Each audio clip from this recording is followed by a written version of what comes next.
Hi everyone! Happy holiday!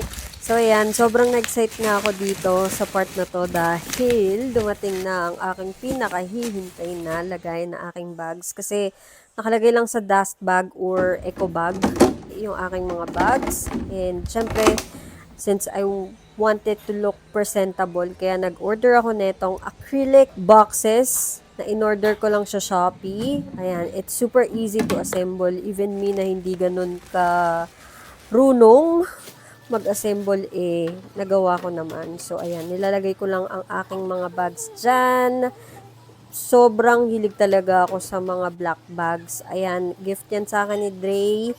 Yung pinakataas, yung small backpack, gift naman yan sa akin ni Papa. Ayan, tapos yung nasa gitna na bag, na shoulder bag, is from Burns. So, ayan, bili na kayo neto. Alam nyo na, link sa comment section. And Viola!